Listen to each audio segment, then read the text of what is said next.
let's imagine that we do nothing.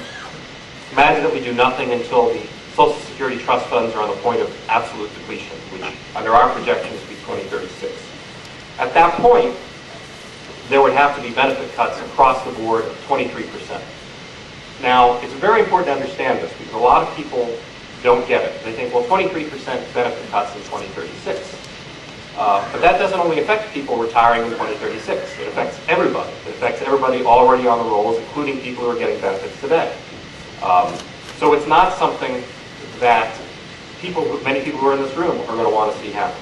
And of course, the alternative to that would be a tax increase of the magnitude that there would be no political precedent for enacting. So if you ask, well, we don't want to cut benefits for people now in retirement. We don't want to cut benefits for people already on the rolls. We don't want to cut benefits for that 95-year-old widow who's been collecting for 25 years. So what would the situation be in 2036 if we just wanted to confine the reductions to people who were newly coming onto the rolls? Well, the answer is, in 2036, if you wanted to hold current beneficiaries harmless, even if you cut off 100% of benefits for the new retiree class, the system still wouldn't be in balance.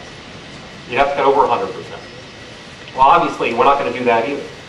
Start working through the problem backwards and asking, well, how soon do we have to act if we want to have a system that's self-financing, where we don't make changes to benefits that affect people already in retirement, that affect people on the verge of retirement, that affect people on the low-income end, or which depend upon the highest ever tax increase being enacted?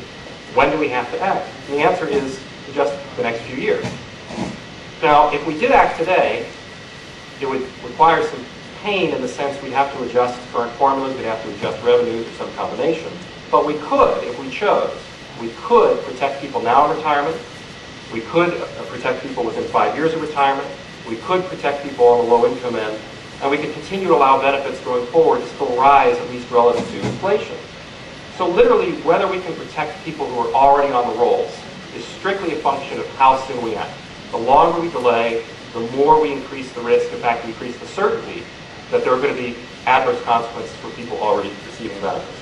So, in my opinion, the advocacy organizations that are saying don't do anything are giving the worst possible advice from the standpoint of the interests of people now on Social Security or about to.